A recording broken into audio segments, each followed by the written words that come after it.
સસરાણી ના દેવકી પાવકા, ના હું શસ્ત્રોથી સેદાવ એવો છું, ના અગ્નિ મને જલાવી શકે, તો ના હું અગ્નિથી બળી શકું એવો છું. હું આવતો નથી, જાતો નથી, ખાતો નથી, પીતો નથી, કોઈ પણ પ્રકારના વ્યવહારો કરતો નથી, એવો હું અજર અમર અવિનાશી પુરુષ હું પોતે.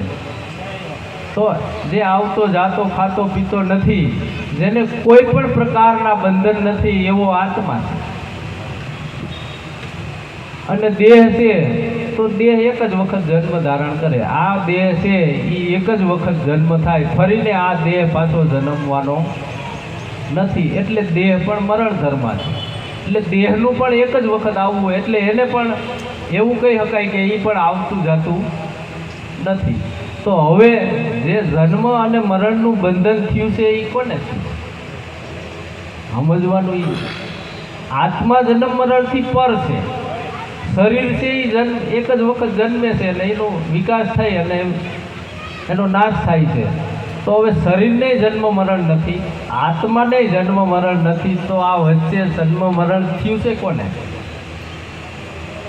આ સમજવાનું. તો કોને થયું?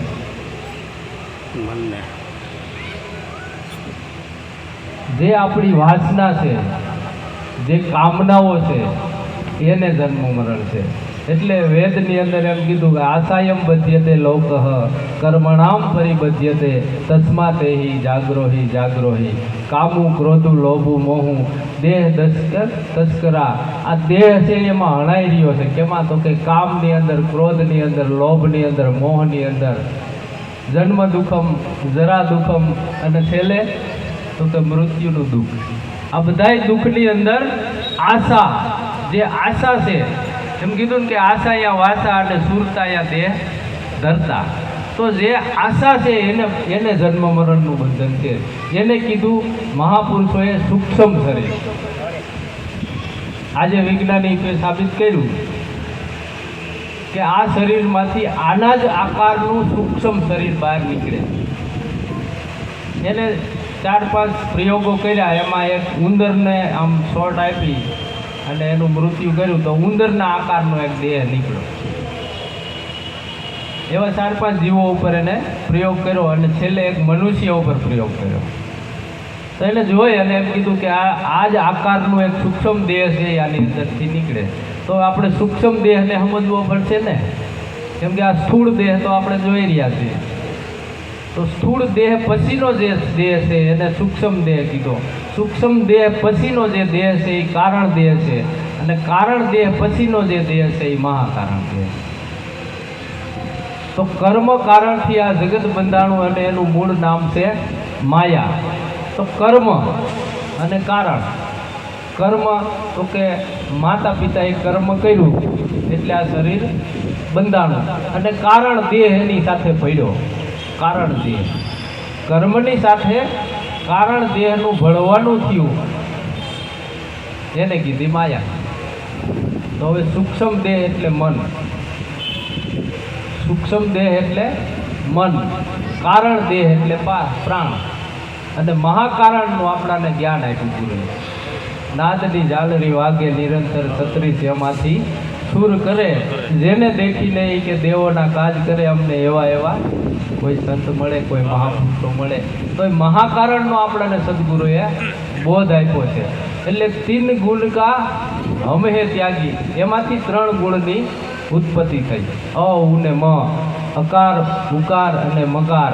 સત્વો ગુણ, રજો ગુણ અને તમો ગુણ. બ્રહ્મા વિષ્ણુ અને મહેશ.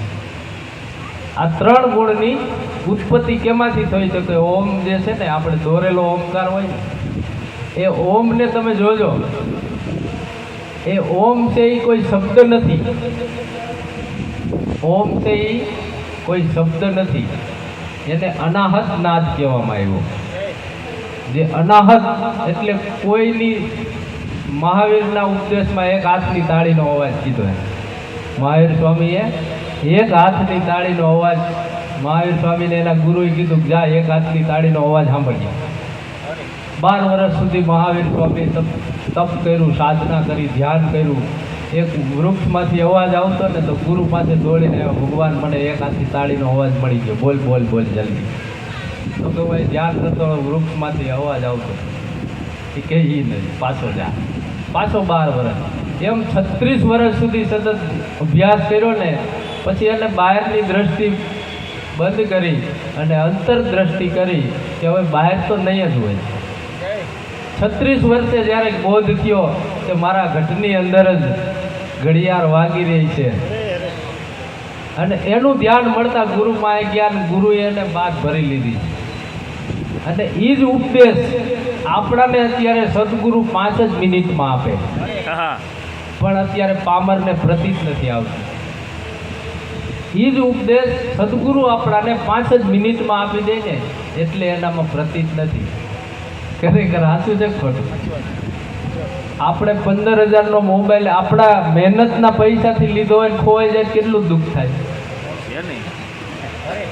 અને ક્યાંકથી ઉઠાવી લીધો હોય ને ખોવાઈ જાય તો કઈ દુઃખ થાય ખરું? તો સંતો મહાપુરુષોએ મહેનત કરી અને આપણાને નામદાન આપ્યું છે. આને કઈ નાનું નહીં સમજતા. આ કોઈ સામાન્ય વસ્તુ નથી, આ કોઈ રમત નથી. આપણે સંતોએ એવું કીધું કે દેવી દેવતાઓને છેતરવા ને તો એનોય વાંધો નથી. રાજાને છેતરવો હોય સેલ છે, કોઈ તસ્કર હોય, કોઈ બહુ ચતુર માણસ હોય ને એને છેતરી શકાય, પણ ગુરુને છેતરવો મુશ્કેલ છે.